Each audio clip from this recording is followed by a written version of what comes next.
You know, I thank God tonight for our Savior, Jesus Christ. And I want to share a word of testimony real quick with you. I know a lot of y'all have heard us before. Kevin, look right behind there and hand me that.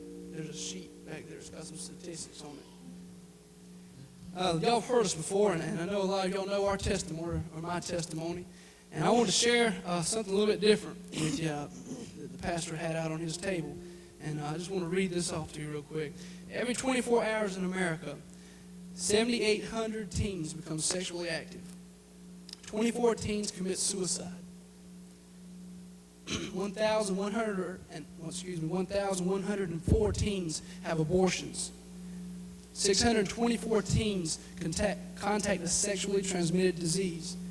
2,808 teenage girls become pregnant. 216 teens are arrested for drug abuse. 432 teens are arrested for drunk driving. 1,512 teens drop out of school. 3,000 teens see their parents get divorced. 3,288 teens, they run away from home. Now, the Bible speaks about the fields being white and where are the laborers. I think sometimes the laborers are too lazy sitting in church and not even worshiping God. They're just in church because they feel secure inside those stained glass windows. But I think it's time for us to get on our knees and start praying for God to send the harvesters that He would have to come. And when you bow down yourself and you humble yourself to Him, you might find out it's you that He's been trying to send so long. You know, there's a lot of kids out there that's trying to find help. And they're trying their best. They're giving it all they've got. And my brother, he gave everything he had trying to get away from drugs over and over and over again. We went to Virginia one time to this place. And my brother went up there. And they started to help him. He came back home and he tried his best to stay off of drugs. But see, he didn't give it to the one. He didn't give it all to the one who could get him off those drugs. See, if we was to take these young people and we say, come on, I'll help you, you're going to fail them. You're going to fail them. But if you'll take them under your arm and you'll say, Jesus can help you.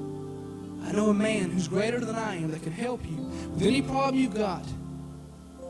And that's when we're going to see this field become so less full of young people.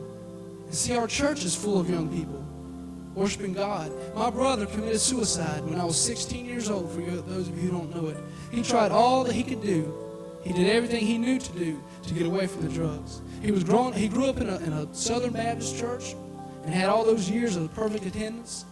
But people, if you don't get your eyes on God and you got your eyes on man, then man will fail you.